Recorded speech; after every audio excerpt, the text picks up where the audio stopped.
If a person's speaking with headphones on in front of a microphone, can they be heard if someone does not have their earbuds in?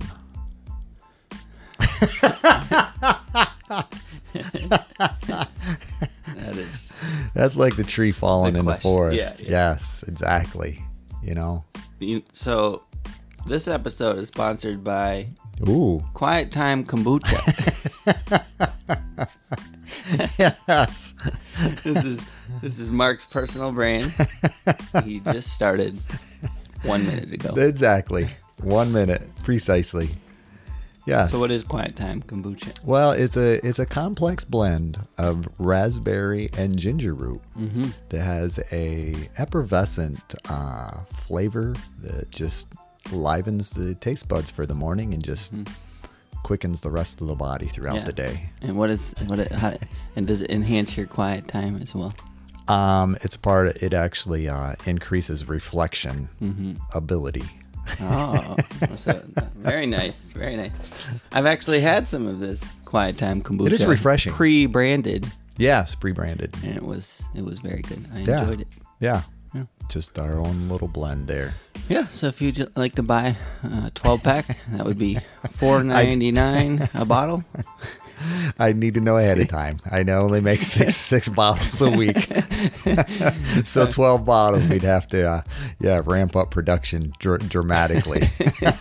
We probably won't be able to meet demand, so don't order it. Say. You'll be disappointed in the production value.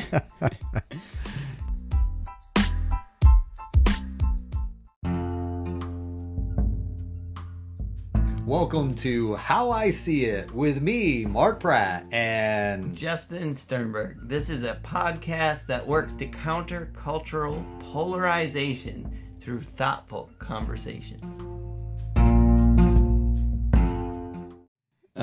So Mark, I'm dandy today. How are you? I am very well, and I'm glad you're dandy, Justin. I'm glad you remembered. Now you're doing it on your own. You did. That's right. You did. I'm trying to really Justinize this. That's all right. We're going to have a hashtag dandy. That's right. That's the goal.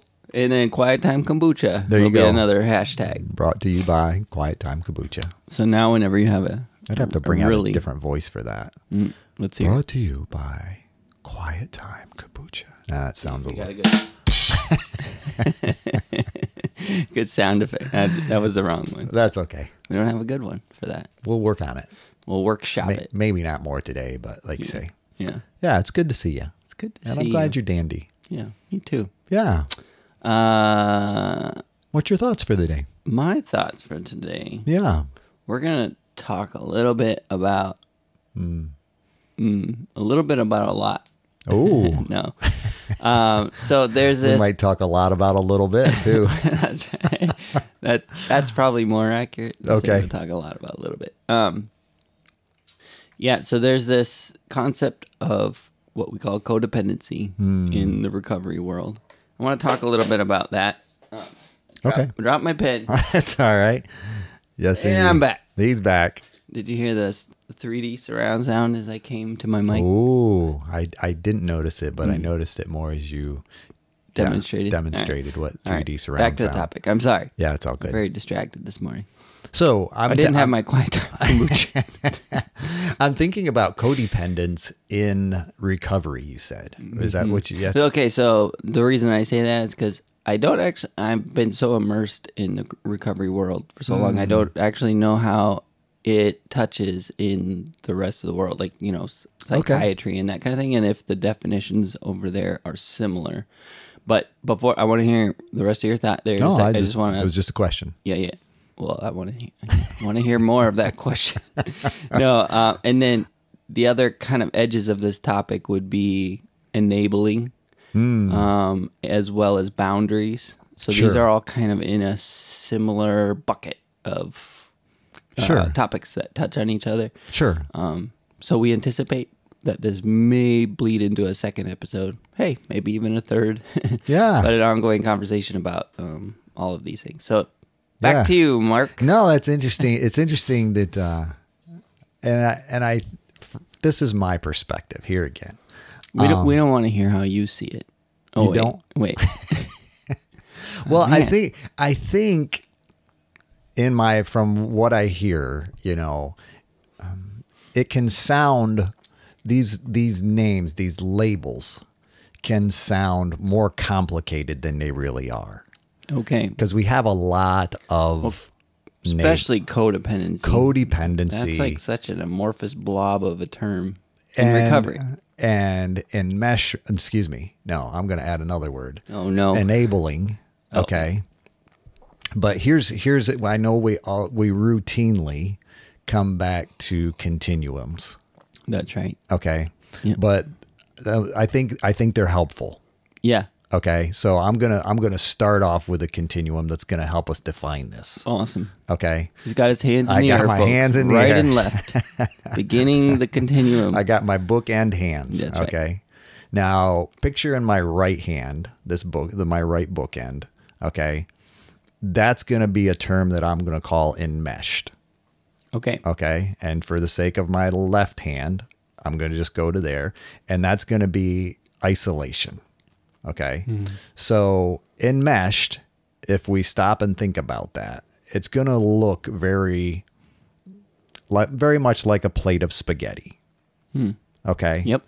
Because, Gotcha. Or put your fingers together, intertwine your fingers. That's enmeshed. I like the spaghetti.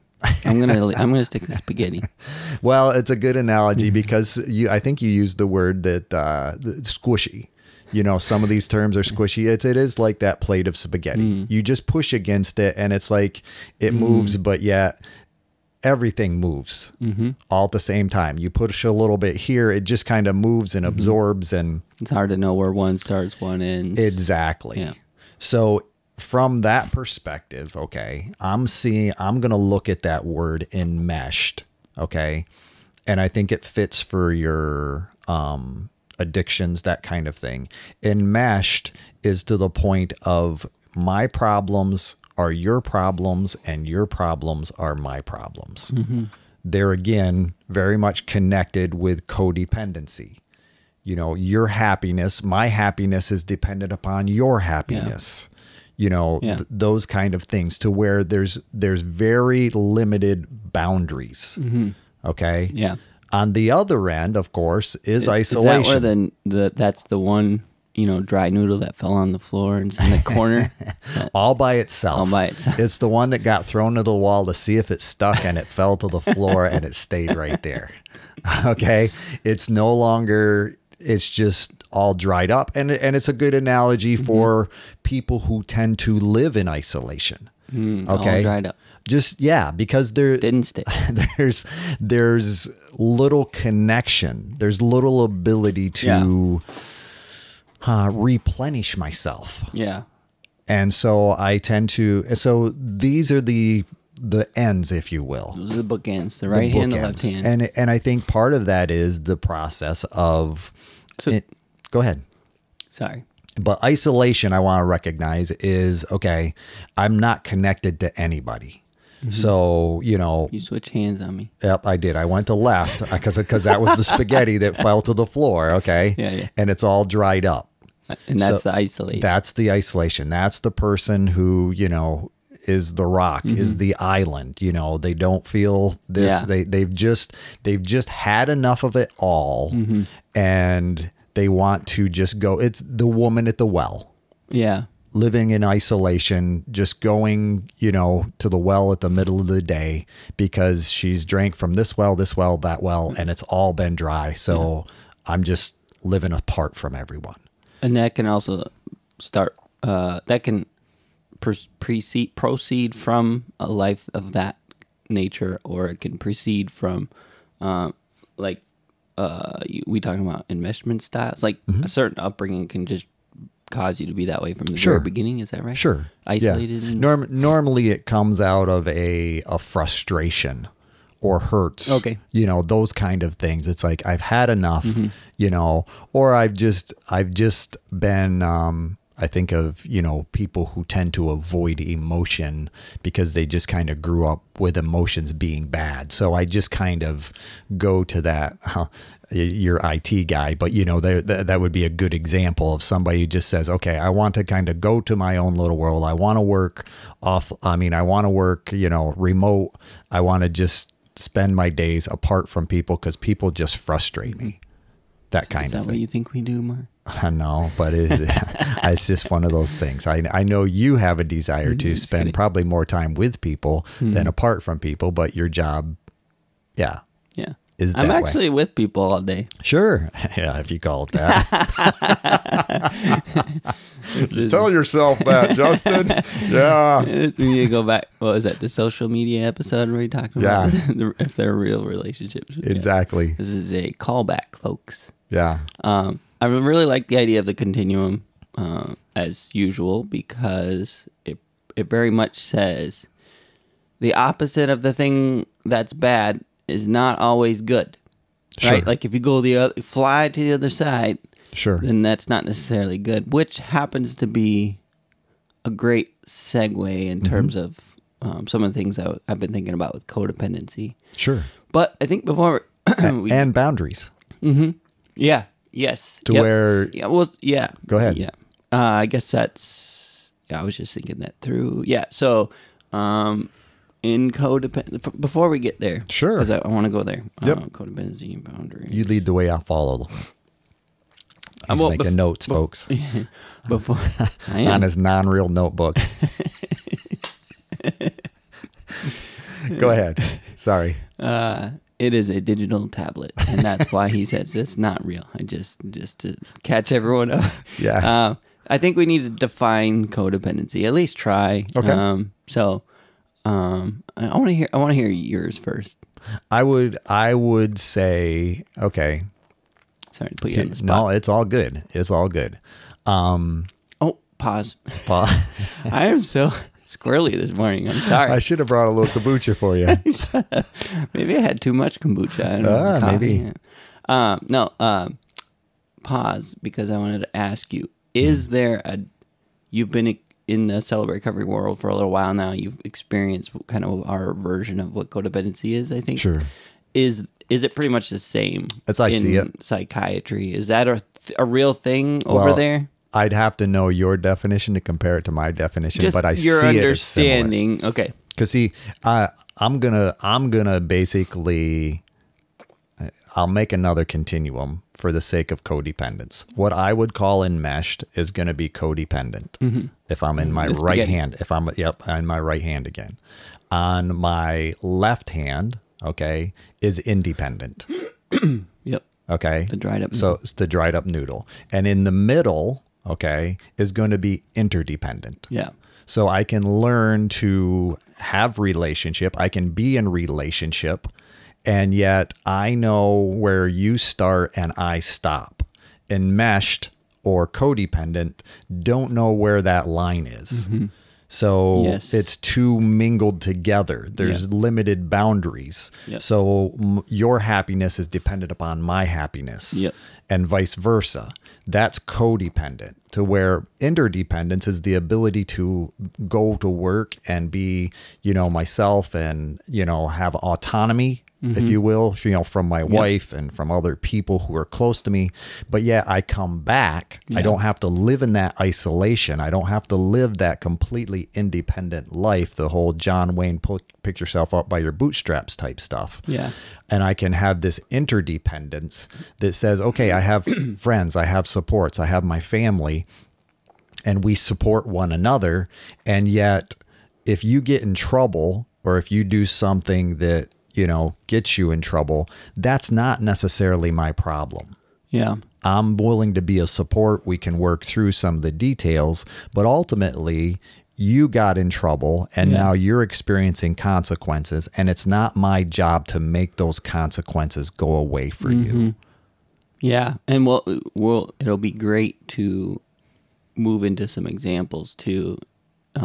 At some point. But as you talk about as far as like, what does this look like in families or relationships? But before that, you know, when you use the term interdependence, like Stephen Covey talks a lot about this concept of these concepts in the 7 Habits for Highly Effective People, when he talks about moving from independence to interdependence, and basically how dependence is the first state we arrive in this planet, right? Like we are completely dependent on our caretakers. We are unable to whatever.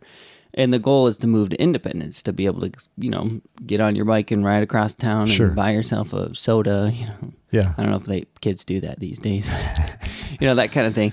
And then, but that's not the ultimate. The ultimate is to move into interdependence. And then he would say interdependence is where his buzzword synergy comes in. That's where you're able to do something that's more than the sum of the parts. So you plus me, you know, 1 + 1 = 2. And he's saying when you put 2 people together, there's an opportunity for synergy. Synergy is a multiplicative effect. Where you plus me equals, you know, a podcast, right? Where hopefully multiple people are impacted as a result of our, you know, multiplied efforts here. That kind of thing, synergy, right? So, but that's not possible without that interdependent nature. And I would argue on the codependent side, when you've gone past interdependence, where you're in complete, what do you call it? Enmeshed. Enmeshed, yes.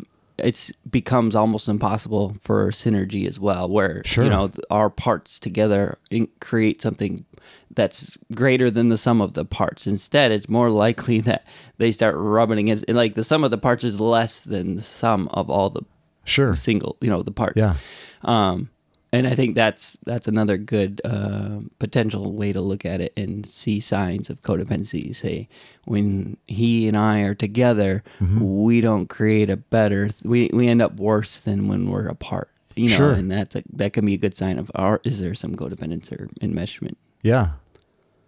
Your thoughts? No, I'm in agreement with all that, and I like, you know, I appreciate the fact that you brought dependence in. And I think, you know, in a lot of cases, when we put co in front of that word, it's just adding to, it's just 2 people that are dependent on one another.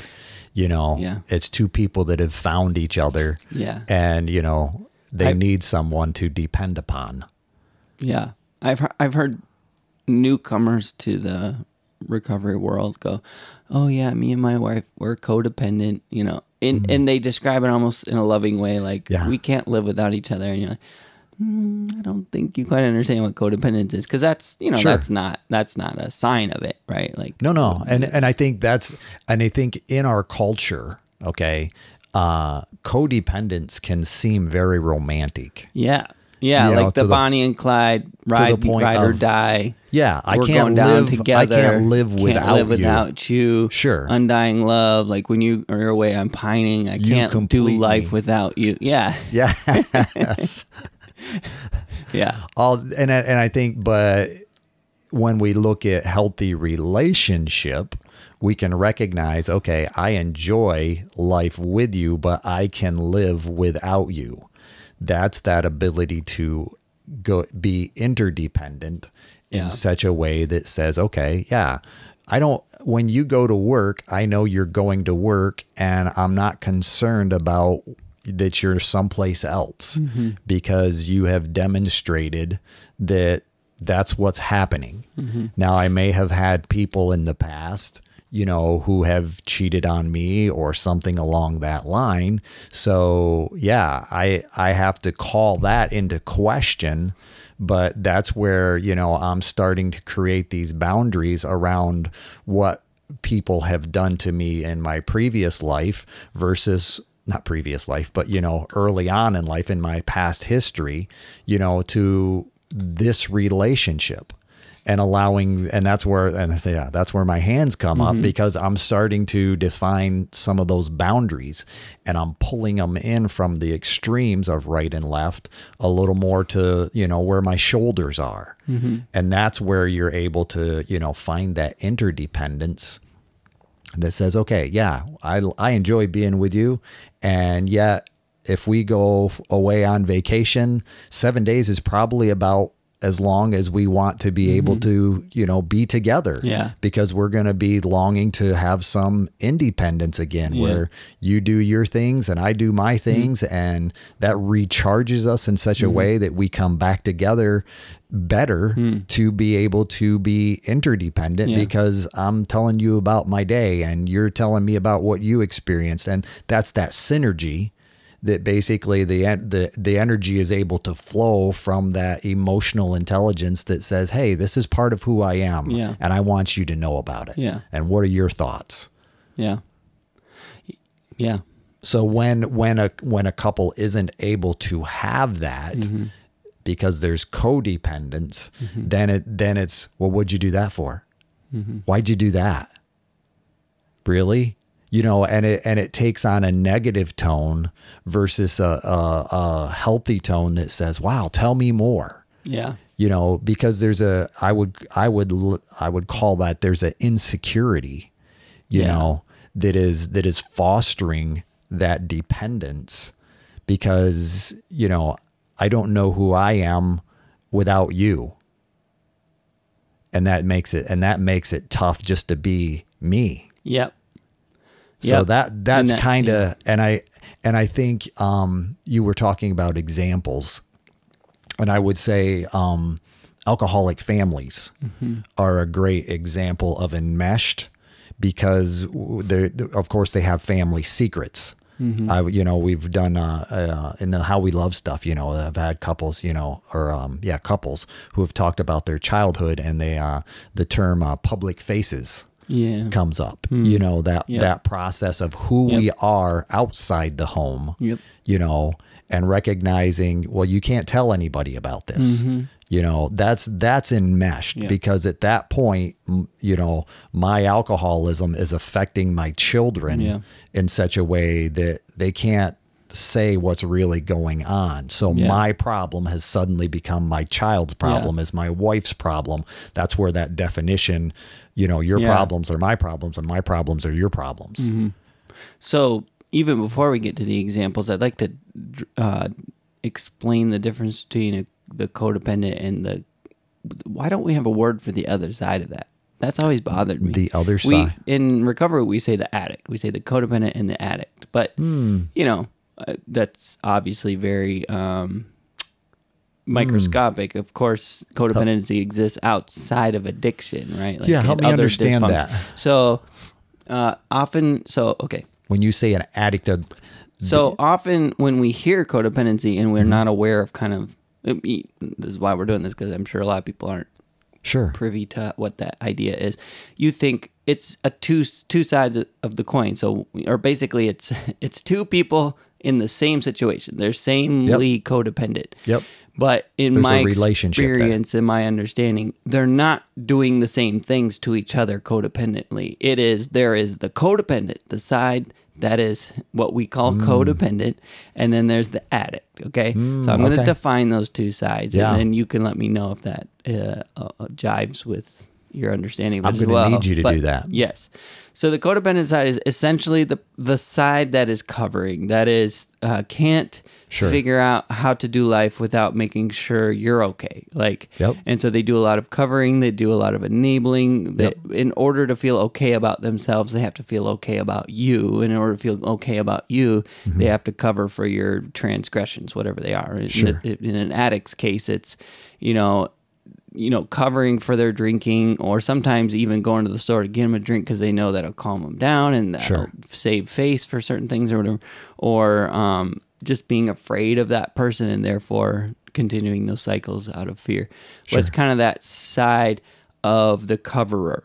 Okay. Yep. I gotcha. Where the other side is the coveree. That's the one that's kind of the bull in the china shop, not realizing the damage that they're doing, and or being, also being enabled to continue this behavior because it's always covered and it's always handled and taken care of. And so they can continue in that behavior. And so you can picture an alcoholic and his wife, or you can picture, a drug addict and his parents, and that's a common dynamic where the parents are kind of trying to cover for, and it's all in the right intentions and all that. And this isn't about that. It's just drawing the lines.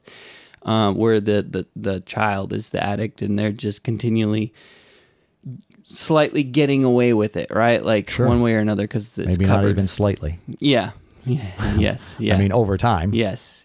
I say slightly, and what I mean by that is maybe completely, but not for a lifetime. They are going to experience significant pains, and what happens when you hold back the pains is that you are guaranteeing a much bigger pain at some point. Sure. And I think that's where, codependency becomes nefarious, like evil. Sure. Is like it's done in love and it's done in all these good intentions, but what you're actually doing is preventing the proper things happening at the right scale now. Sure. But anyway, so that's kind of where I would draw the lines. It's kind of the two sides. And no, I appreciate I'd like to that. hear your...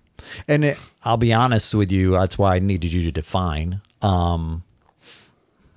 I would recognize that from my perspective initially, till we started talking a little more, I would see that as still codependent because each person has a role. Mm-hmm. One's a caretaker and one needs someone to take care of them. So, that cycle becomes codependent because what I believe on the other side, on the what you would label the codependent, okay, yes, they're the caretaker, but the addict needs someone to take care of them. Mm-hmm. Yep. So in that process, what the caretaker is saying is, I don't think you can take care of yourself. Correct. So the addict would say, you're right, I need you. Right. Until you try to create boundaries. Then I don't need you. I may have to find somebody else that's going to replace you. Right. Or I'm left to deal with the consequences and health might happen. Exactly. And that's where, So it sounds like... Go ahead.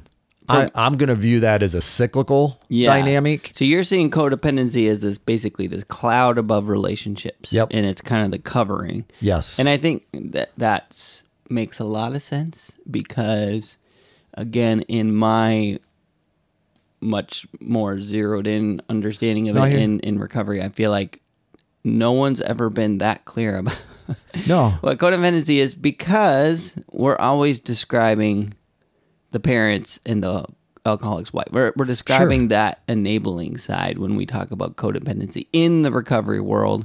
And I feel like that's where it gets confusing because it makes a lot of sense where codependency is kind of the relational description of the relational dysfunction. And what it was really true is that we actually need better definitions for both sides of that is what I think. You know? And I'm thinking about even the caretaker, if you will. We could say the addict, but really from my perspective, the caretaker is addicted to taking care. Yeah, so right. And in recovery, we very often say the both sides. How do they say it? Both sides are the same level of sick. Yes, it's just that the sickness bears out differently. Right. So yes, and that's where healthy me, healthy us type stuff comes into play. The two healthy individuals who marry or have a relationship. Have a healthy relationship. Mm-hmm. But, to the degree that I have to have someone to take care of, I need a project. So I date projects or, then I'm automatically setting myself up to a certain degree for failure because I need somebody that has major issues to fix so that I feel better about myself being able to fix someone else. Yep. Yeah. So, I mean, but don't get me wrong. I appreciate your definition in that as far as, the addict and, the codependent, because I think, it is, but I see it as very cyclical. Yeah. In the sense of each person has a role and here again, I'm not an addictions counselor, licensed from that perspective, but my supervisor was. Okay. And, and she very much, and I think it's analogous to the pain that you mentioned earlier, to be a good addictions therapist, you have to, what she would refer to, you have to be able to light fires under people.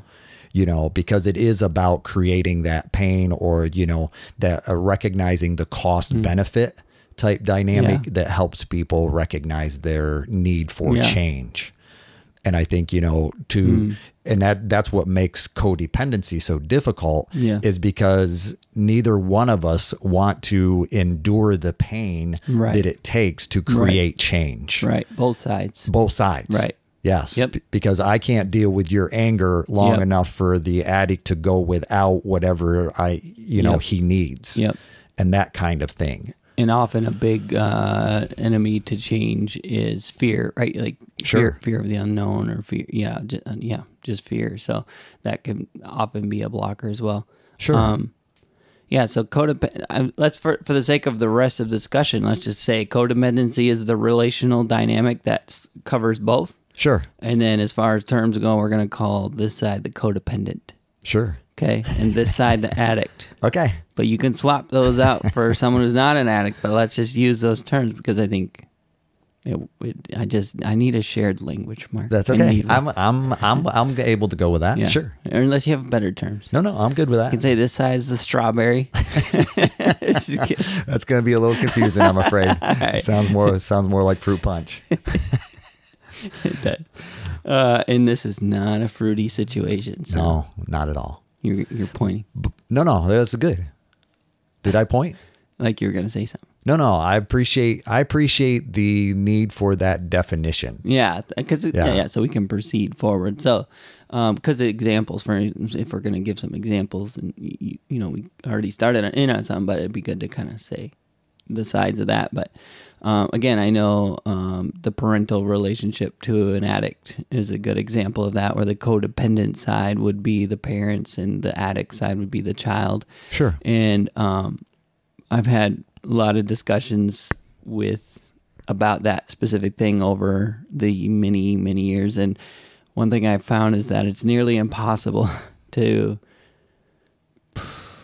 It's just so hard to tell parents to do tough love because you know what you're asking them. You see it in their eyes, you see it in their reactions, you see it in their defensiveness.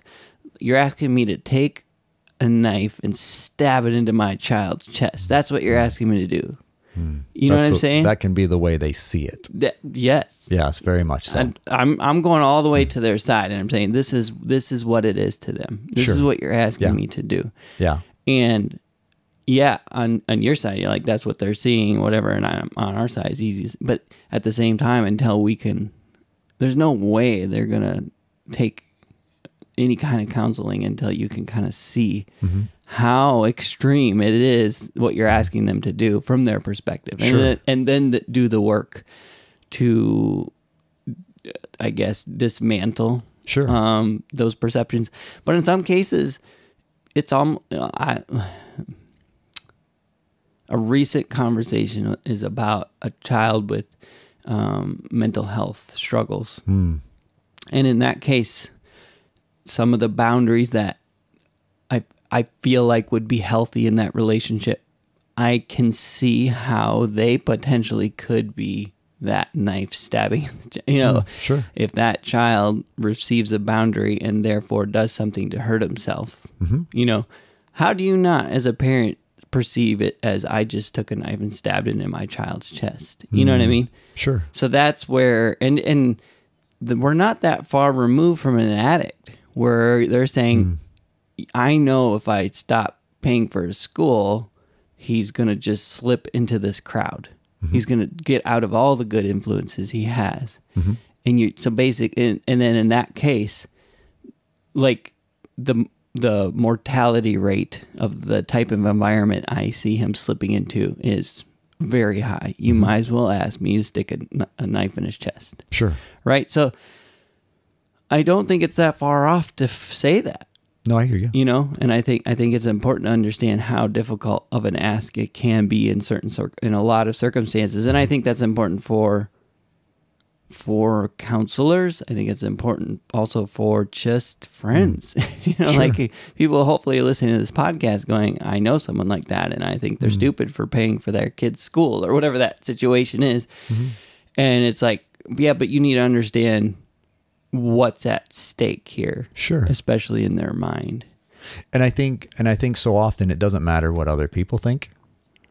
I think, we get caught up in that at times. But yeah, what would you say to that parent who's facing that knife thrust type? I mean, the first dynamic? thing that I say is, holy crap, I see how hard this is. You know what I mean? I guess that's kind of the point I'm making. Like, we can't just hand wave it away and say, well, trust us, this is better for your child. Sure. And, the stuff we were saying earlier, like, it takes time to get to those points of saying, listen, what you're doing now is actually less loving. Mm-hmm. What you're doing now, you perceive as the most loving thing.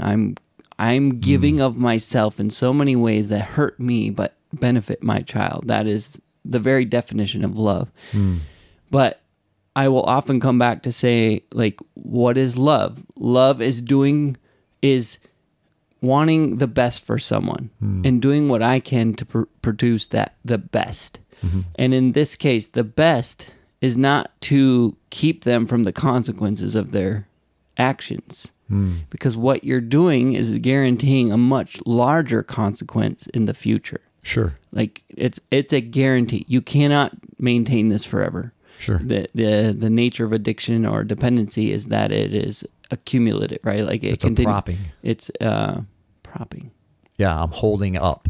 In other words, I'm propping up, and now I have to prop over here, and I have to prop over here to where we have a house of cards type thing, holding an individual up. Yeah. So if one thing happens, eventually the whole thing tumbles down, and then what? Yeah, and an addiction specifically has diminishing returns. So, the nature of their struggles is only going to grow, and so the consequences to the growth of that, the growing nature of that, only become greater and greater. So if you don't allow them to experience 2 nights in jail from a little bit of weed or whatever, and you bail them out quickly because you want to cover for that, and you want to make sure it doesn't ruin their reputation, and they can still get into schools and all this stuff. You don't understand. You don't understand that there is potential. What you're doing is guaranteeing 30 years in prison, right? And I think that's the empathy comes first. Sure it does. And you slowly get to this side of saying, listen, what you feel like is most loving can actually be the most evil and covered in love, which is the worst kind of evil. No, I hear you. And that's not your intention. Yeah. But that is what, if you believe in a creator and you believe in the opposite, like the roaring lion who's, creeps around seeking to devour and destroy. Sure. Like, his best tactic is to take evil things and cover them in beauty. Sure. Right? The wolf in sheep's clothing, whatever. And so, like, if you feel like you're being loving, but are actually the results of what you're doing is the opposite of love, like you're guaranteeing a worse future for your child. And again, all these circumstances are also above us. Like, we cannot guarantee the destruction of someone else, and we cannot guarantee the opposite. Health. The growth. The growth. Positive blessings. Sure. Of someone else. Like, ultimately, we believe in a higher power, and we believe that there is something between you and them that can intercede. Sure. But I'm saying, in the context of understanding our relationship and our roles in the relationship, there's tremendous power there. And without that, God's intervening, which I've seen him do a lot in being around recovery for so many years. I've seen him intervene where if it wasn't for this car accident or this person who came out of nowhere or, and spoke into their life, whatever that thing was, that intervening circumstance, the natural course of the enabling relationships in their life would have put them in prison, death, whatever, right? And that's part of their testimony. Like, I was this close, or, I was on the way to whatever. And, so that's certainly possible. I just want to add that. But without those things, it's just important to understand that, like, your actions as an enabler can guarantee the destruction of the person you're trying to protect. Sure. And that's... So I'm thinking about that in the context of your average parent, just your average parent, 8, 10, 12-year-old child. Think about that that relationship. Excuse me. Need some water? No, I'm good. Think about that relationship. I mean, a little bit. Think about that relationship with the couple you mentioned and translate that back 10, 12 years to that 8-year-old, 10-year-old child. Where does that start? What is that Yeah. impetus, if you will? Yeah. And what, as parents, what is one of those things that you think we need to be mindful of?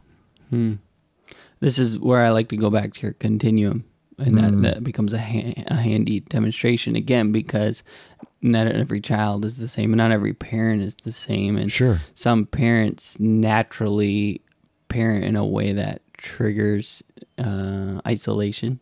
Like, I'm Okay. afraid of Sure. your consternation, and therefore I separate from you. Yeah, go to your room till Right. you get it figured out.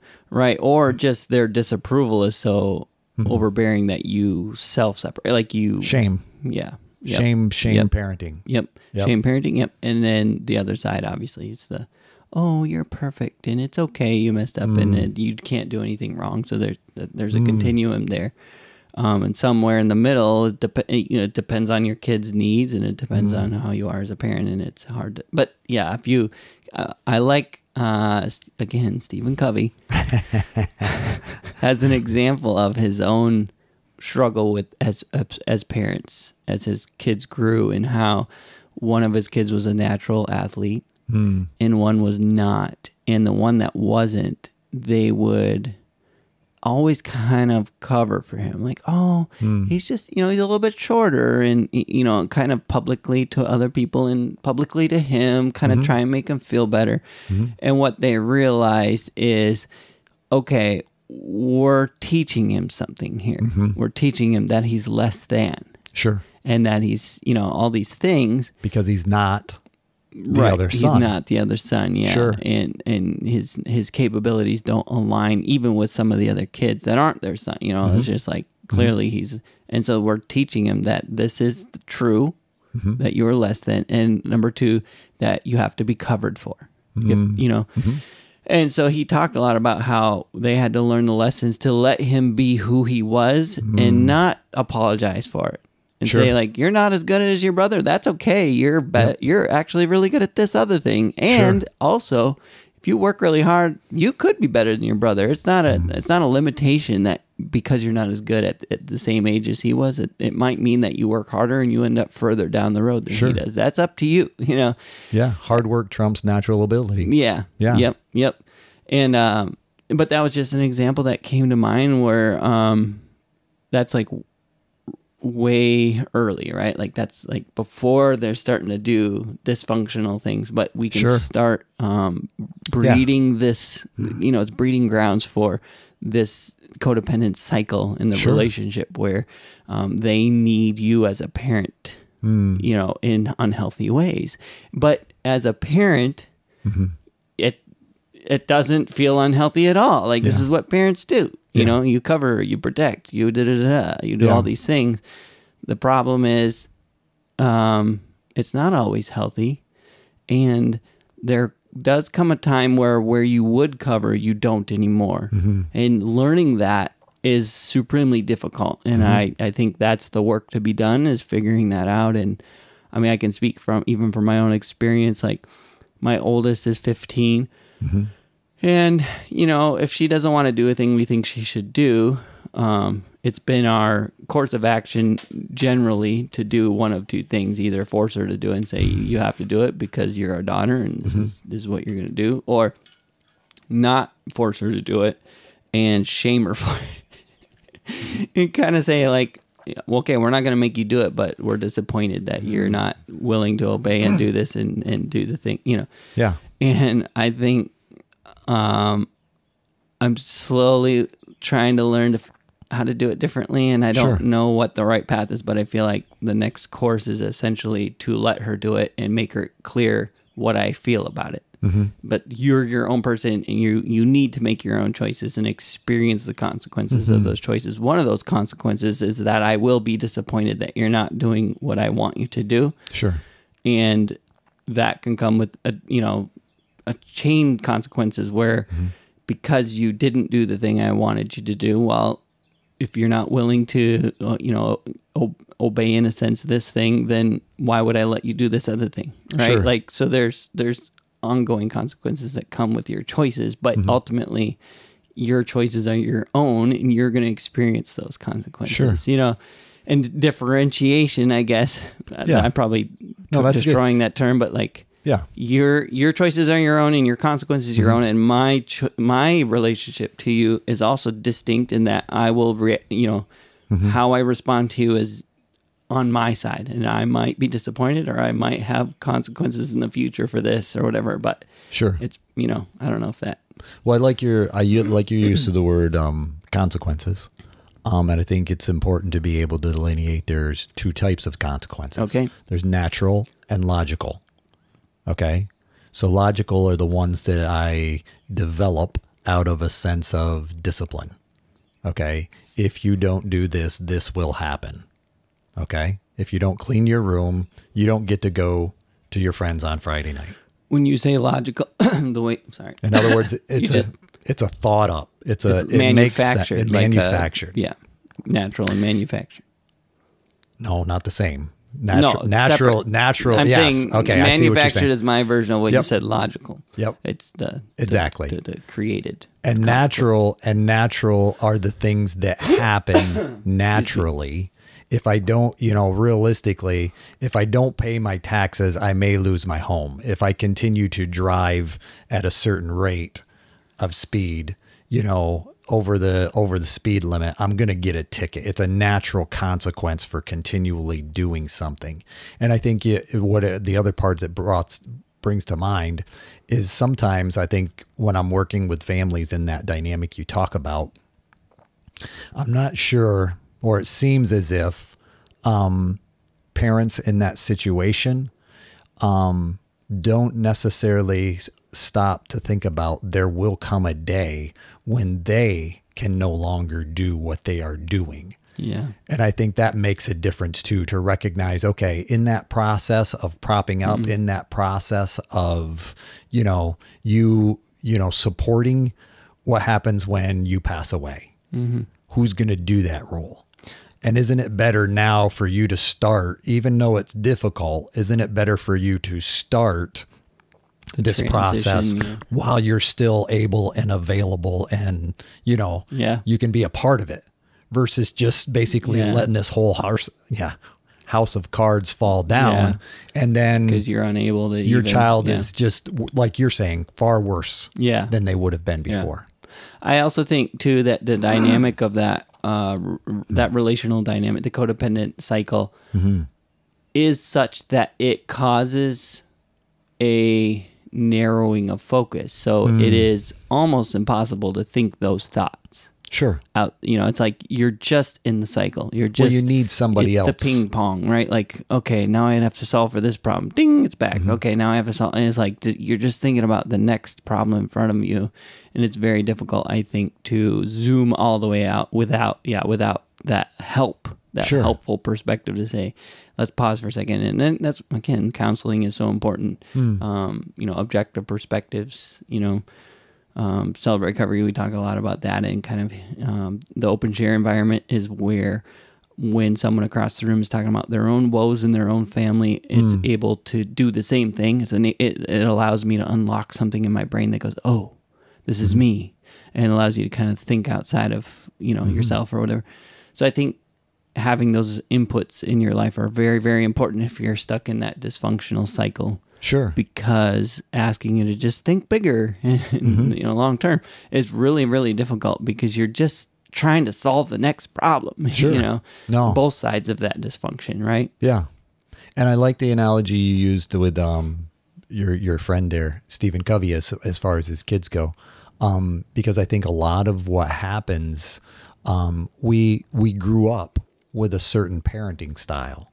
So therefore, our tendency is to use that parenting style with our kids. Yeah. And unfortunately, we know that shame-based parenting,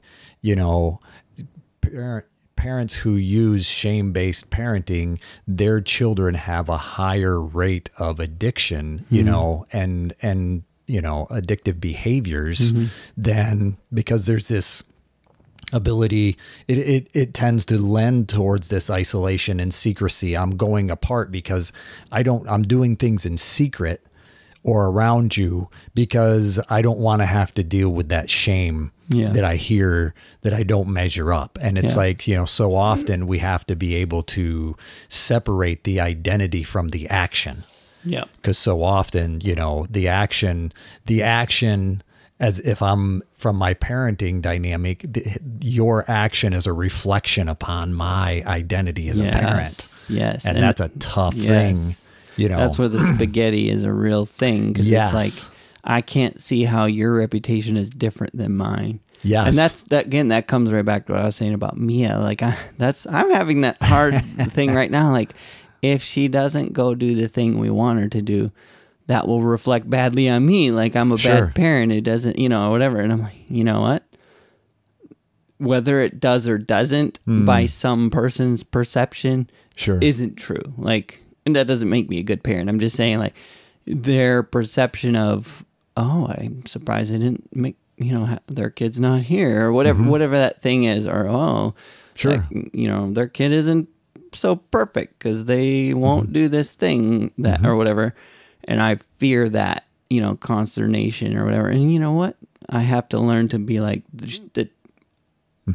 she's not a reflection of me completely. She is in some sense. I guess that's where it gets fuzzy as parents, right? Like, there is a continuum, a gradation of, they're completely reflections of me when they're a baby, and then slowly it should become less and less, and they become their own person. And on the other side, right, like they're completely distinct from me, and I accept that. They accept that. Everyone around accepts that. So there's the two ends, and somewhere in the middle, you're growing in that differentiation. I'm going to keep using that word, but it's probably not how you would use it. But yeah, it's difficult. But there's a graph basically that describes what you're saying. And if you think about it, like, make the L with your hand, and in the lower, what would be my left corner, okay, is going to be at the bottom going across at the, what's that, X and Y, right? Y is the top. Yeah. X axis is right lateral. to left. Yep. So horizontal is going to be age. So start that out at 0 and then you go up. Okay. Yep. But on the Y axis going up is going to be responsibility. Yeah. So a parent for a child at 0 is going to start out at that bottom with 100% responsibility. Yeah, there's two dots. One is the parent, one is the child. Well, it's the same graph. So as the child ages, which is going to happen, it's the X. Yep. As they age, okay, you want to equip them to where your responsibility goes down. Right. And theirs goes up. And as they age, they take on more responsibility. So if I have a 5-year-old and I'm still 100% responsible for them, I'm not giving them age appropriate chores or things like that, you know, that's going to likely continue on in ways that are unhealthy into 10, 12, 15, 55, you know, that kind of thing, to where ultimately around, you know, at a certain point, I want them to be 50-50, you know, I want, you know, around 18, you know, or even less than that. So that, I think that's a helpful visual at times. It's like, how am I equipping my child to eventually take responsibility for all of their own behavior and operate in a healthy autonomy? And I think, you know, that's kind of what you were describing, you know, in that process of, as, you know, we age and responsibility. And from that perspective, I realize it's going to have to be for, you know, not necessarily all today, but I'm recognizing, I think that's where boundaries come into play. Yes. And I think I even had a conversation with Lizzie about this the other day. I think so often we want to look for formulas. Okay, this and this I feel like equals you should this. Save this. Well, for another time. Yeah, I well, feel fair like. Enough. Well, I just feel like we reached a really good, natural bookend to this, because That is good I do bookend. think this is a good conversation to extend to multiple things. And I think talking about we've covered codependency pretty well. And Okay, defined I hear some you. examples and defined some terminology to where I think the natural next progression would be talk about boundaries. We'll and leave I think it as a cliffhanger. that's right. Dun dun dun. What's a boundary, folks? It's a cliff. With one end Which knocked is off. funny because sometimes that's how people create boundaries, is they create a cliff. Or, Sure, cutoffs. So we'll get to that. Yeah. Get to that, yeah. Yeah. Because I think there's a bajillion ways to do boundaries, and it's a continuum of healthy to unhealthy, right? Sure. And Well, I think so- it's that middle ground, again, between two extremes. But yes. That's what I mean. But there's a defining that. continuum of how you can do Yep. a boundary that is good, or bad over here and bad over here. And Exactly. Yeah. you get that. So yeah. Yeah. Well, thanks for sharing, Justin. I appreciate the. I'm gonna have a little better insight of where the topic comes from. That's right. This has been something you've been wrestling with Yes. in multiple ways. So yeah, appreciate you bringing some of that experience to the microphone for the rest of us to benefit from. Yeah, I'm looking forward to continuing the conversation next time. Sounds which good. will be for us recorded in 2 weeks. Yeah, because at least. next week We're doing an interview. Special guest. Yeah. It's been a minute since we have a guest, so we're So, yeah. excited about doing that again. Yeah. Maybe y'all could just say a little prayer that we don't have any technical difficulties for once. Yeah. Well, that's part of growth. We learn from them. It is. Yeah. Yeah. I'm excited. This will be our first guest with our new System. equipment and, Yeah. and setup. So we'll have to. Yeah. Well, all right, folks. This is how we see it. I just saluted Mark. You couldn't see that. But. Okay, bye. I saluted back.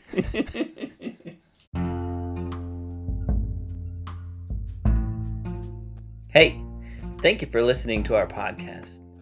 If you like How I See It, please do all the things that podcasts tell you to do. Subscribe, rate, review, follow us, and or talk nicely about us on social media.